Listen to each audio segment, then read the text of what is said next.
नमस्कार, स्वागत है आप सभी का। आप देख रहे हैं न्यूज 18 इंडिया। मैं हूं आपके साथ ऋतिका सिंह और शुरुआत इस वक्त की बड़ी खबर के साथ कर रहे हैं जो कि कर्नाटक से मिल रही है। कर्नाटक में धारवाड़ के एसडीएम मेडिकल कॉलेज में कोरोना का विस्फोट हो गया है। कॉलेज के 400 छात्रों में 66 की रिपोर्ट पॉजिटिव आई है। खतरे की बात यह है कि इन सबको कोरोना वैक्सीन की दोनों डोज लगाई जा चुकी है, फिर भी वो वायरस की चपेट में आ गए। बताया जा रहा है कि मरीजों की संख्या बढ़ भी सकती है क्योंकि 100 छात्रों की रिपोर्ट अभी आना बाकी है। एमबीबीएस की पढ़ाई कर रहे जिन छात्रों को कोरोना हुआ है वो हाल ही में मेडिकल कॉलेज में एक कार्यक्रम में शामिल हुए थे। ऐसे में जब उनकी रिपोर्ट पॉजिटिव आई तो प्रशासन के हाथ पांव फूल चुके हैं।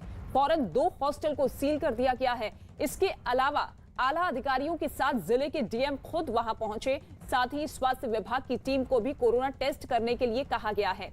यह भी पता लगाया जा रहा है कि इन छात्रों के संपर्क में और कौन कौन से लोग आए हैं। पुलिस ने भी कॉलेज परिसर में सख्ती बढ़ा दी है।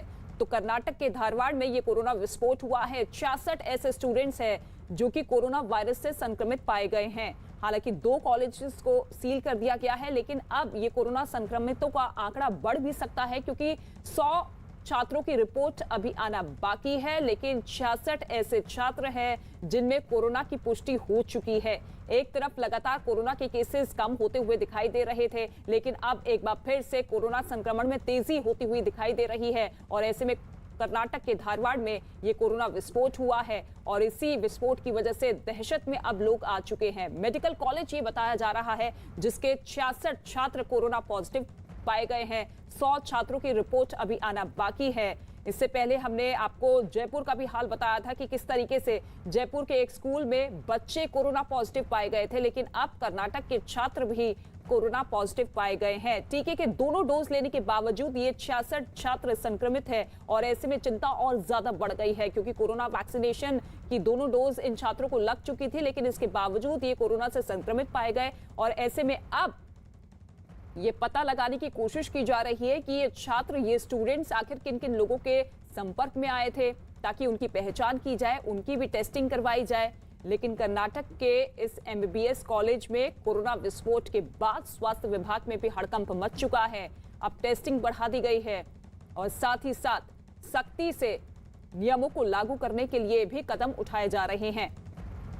तो 66 एमबीबीएस के छात्र हैं जो कि कोरोना पॉजिटिव पाए गए हैं। 100 ऐसे छात्र हैं जिनकी अभी रिपोर्ट आना बाकी है। चिंता की बात इसलिए हो जाती है क्योंकि ये सभी छात्र जिन्हें टीके की दोनों डोज लग चुकी है, इसके बावजूद ये कोरोना संक्रमित पाए गए।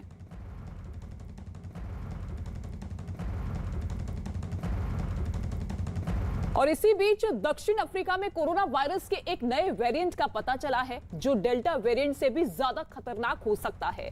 दक्षिण अफ्रीका में कोरोना मरीजों की संख्या में तेजी के बीच वहां के वैज्ञानिकों ने वायरस का ये नया वेरिएंट मिलने का ऐलान किया। बताया यह गया है कि वहां अब तक 22 लोगों में वायरस का ये वेरिएंट मिल चुका है।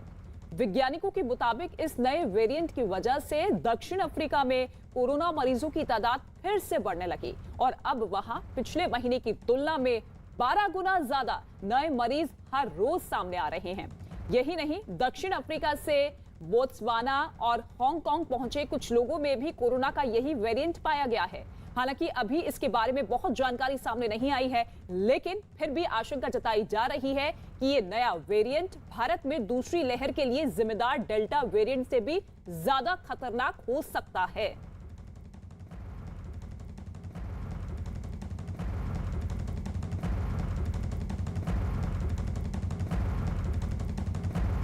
और इस वक्त डॉक्टर एमके मिश्रा हमारे साथ मौजूद हैं। एमसी मिश्रा इस वक्त हमारे साथ मौजूद है, डॉक्टर हैं। एमसी मिश्रा साहब, सबसे पहले तो मैं आपसे यही जानना चाहूंगी क्योंकि अभी राहत की सांस हम सभी लोग ले रहे थे जिस तरीके से कोरोना के केसेस में कमी नजर आ रही थी, लेकिन अब अचानक कोरोना के केसेस बढ़ रहे हैं। इसके पीछे की मेन वजह आप क्या कुछ मानते हैं?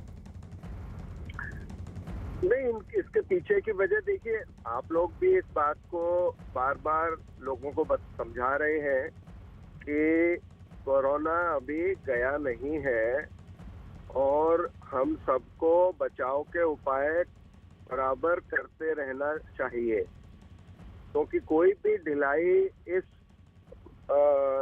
मौके, इस जो हमारी अच्छी स्थिति बनी हुई है उसको बिगाड़ सकती है।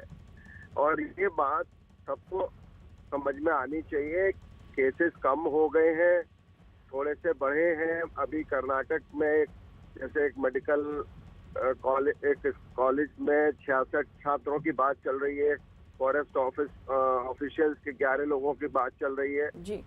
तो चूंकि संक्रमण तो अभी हम लोगों के बीच में है और रहेगा, केवल हमारी अपनी प्रतिरोधक क्षमता पे निर्भर करता है कि अब जैसे आपने बताया कि 66 छात्रों को संक्रमण मिला है, जिनको वैक्सीन की 2 डोजेस भी मिल चुकी हैं, तो ये बहुत महत्वपूर्ण हो जाता है कि एक तो ये संक्रमण का वेरिएंट क्या है ये समझना पड़ेगा और इसकी विवेचना बहुत जल्दी होनी चाहिए, इसकी एनालिसिस बहुत जल्दी होनी चाहिए। इसके अलावा ये देखना, ये 66 छात्रों को जिनको मिला है या जिनमें भी नए केसेस आ रहे हैं, उनमें इसका पैटर्न क्या रहता है, कितने लोगों को अस्पताल में भर्ती होने की आवश्यकता पड़ती है, क्या कोई इनमें से गंभीर अवस्था में पहुंच जाता है या किसी की मृत्यु होती है, ये एक बहुत महत्वपूर्ण ऑब्जर्वेशन रहनी चाहिए आने वाले समय में। और फिर से इस बात को दोहराएंगे, चाहे वो साउथ अफ्रीका हो, चाहे वो भारत हो, चाहे यूके हो, अमेरिका में भी केसेस बढ़े हैं, रशिया में हम सब देख ही रहे हैं, डेल्टा वेरिएंट वहां पे कहर ढाए हुए हैं।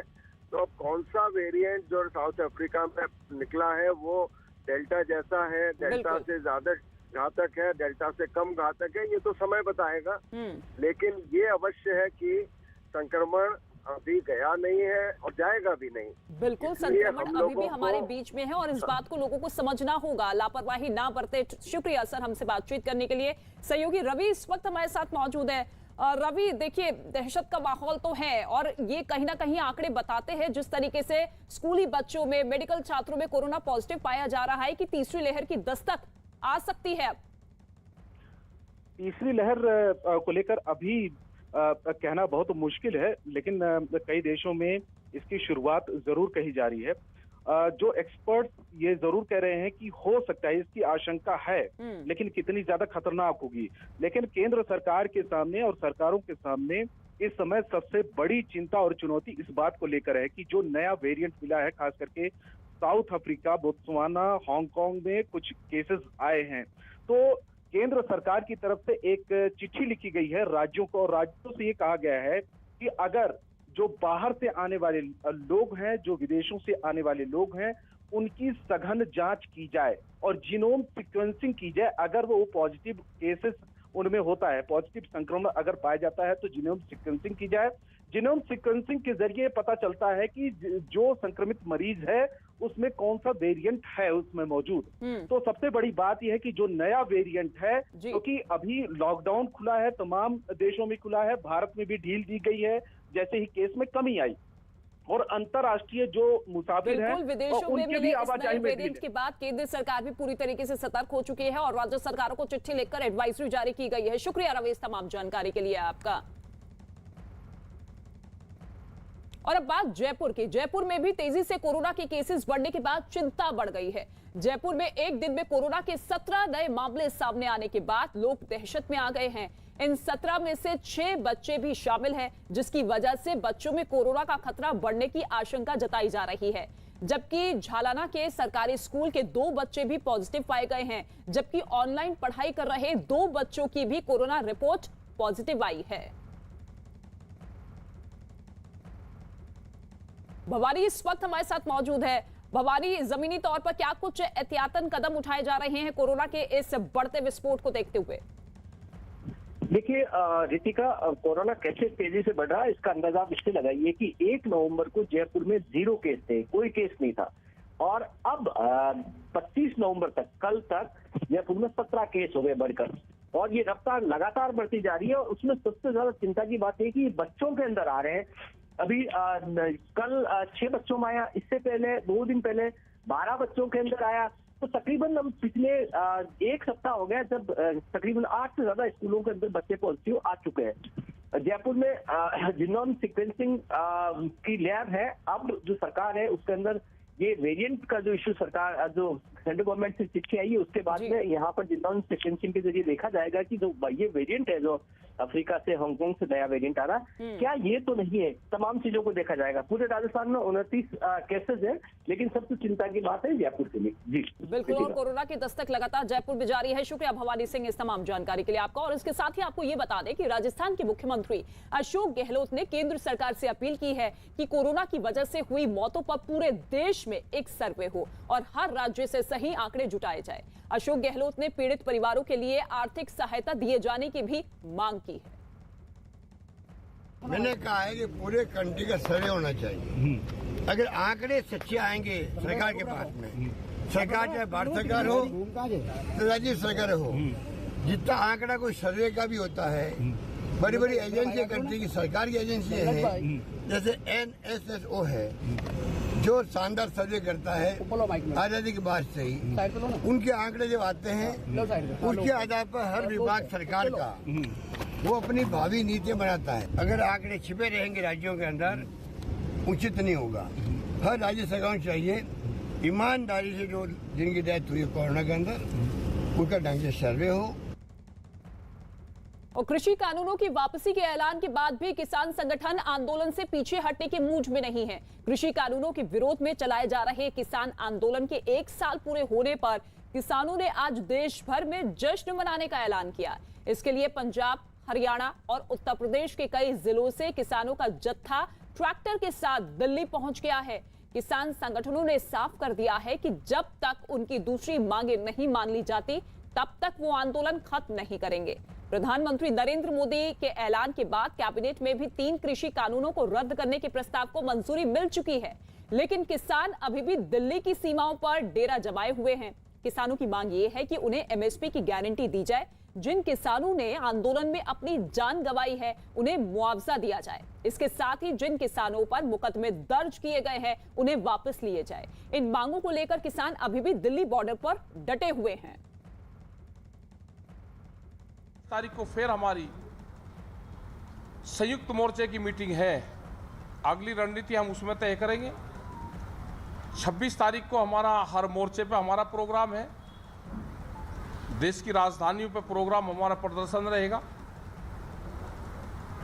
और 29 तारीख को जो रास्ते दिल्ली के खुले हुए हैं उन रास्तों पे को हम 1000 लोग ट्रैक्टरों के साथ में उन रास्तों पे को जाएंगे। MSP की गारंटी का कानून, उस पर कोई ऐलान नहीं किया है। जो मुकदमे दर्ज है उस पर कोई ऐलान नहीं किया है। जो किसान शहीद हुए उसके मुआवजे भी कोई ऐलान नहीं किया है। उन बातों पर भी जल्दी सरकार को बातचीत करके इसको निपटाना चाहिए। किसान आंदोलन के 1 साल पूरे होने के मौके पर कई राज्यों से किसान ट्रैक्टर्स के साथ दिल्ली पहुंच गए हैं। इस बीच दिल्ली पुलिस ने इन किसानों से शांति बनाए रखने की अपील की है। किसानों ने दिल्ली कूच का ऐलान किया है। दिल्ली पुलिस की किस तरह की तैयारी है, बात करने के लिए हमारे साथ दिल्ली पुलिस के प्रवक्ता चिन्मय विश्वास साहब हैं। चिन्मय जी, किस तरह की तैयारी दिल्ली पुलिस की रहेगी? 26 नवंबर को 1 साल किसानों का पूरा हो रहा है। दिल्ली के बॉर्डर पर हम लगातार जो किसानों के कार्यक्रम या जो कॉल्स होते हैं, आह्वान होते हैं, उसके ऊपर हम अपनी नज़र लगातार बनाए हुए हैं। और उनके इस 1 साल की पूर्ति की जो आह्वान दिया गया है उसके मद्देनजर बॉर्डर्स पर हम उचित बंदोबस्त, पुलिस बंदोबस्त वहां पर रखेंगे। सर, देखा गया है कि बॉर्डर पर बैरिकेडिंग वगैरह पुलिस ने बढ़ा दी है। क्या अपील आप किसानों से कर रहे हैं कानून व्यवस्था को लेकर? देखिए, कानून व्यवस्था बनाए रखना पुलिस का कर्तव्य होता है। हर परिस्थिति में, हर परिस्थिति से निपटने के लिए भी पुलिस अपनी तैयारी बना के रखती है। इसलिए हम जो भी हमें जो परिस्थिति के अनुसार हम अपनी तैयारियां जो हमें करनी पड़ती है उस तरह से हम तैयार रहते हैं। और हम किसान भाइयों से ये अपील करते हैं कि किसी भी परिस्थिति में कानून को अपने हाथ में ना लें और कानून व्यवस्था को बनाए रखने में हमारा सहयोग करें। किसान आंदोलन के बहाने विपक्षी पार्टियों ने भी केंद्र सरकार को घेर लिया है। कांग्रेस नेता मल्लिकार्जुन खड़गे ने केंद्र सरकार की मंशा पर ही सवाल उठा दिया। अगर आपको लेना ही था और लेना चाहिए था, पहले क्यों नहीं लिए? और अभी भी जब लिए हैं, आप क्या कहते हैं? कानून तो सही है, एक्ट्स ठीक हैं, लेकिन मैं लोगों को समझा नहीं पाया, कन्विंस नहीं कर पाया। तो ये मेरा दुर्दैव है और मेरे तपस्या में कुछ कमी है। उन्होंने कहा तो इसका मतलब क्या है, अगर मौका मिले तो वो कानून फिर आएंगे, फिर से लाने की कोशिश भी वो करेंगे।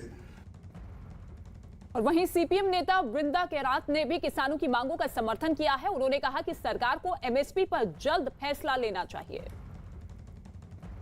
ये तो किसानों की भारी जीत है कि सरकार ने मजबूरी में ये करना पड़ा है, लेकिन जैसे किसानों ने कहा कि एमएसपी के संबंध में जो मिनिमम सपोर्ट प्राइस है, जो स्वामीनाथन कमीशन की सिफारिश है इसके संबंध में, वो भी बिल लाना बहुत ही ज़रूरी है, क्योंकि यही एक मुख्य मुद्दा है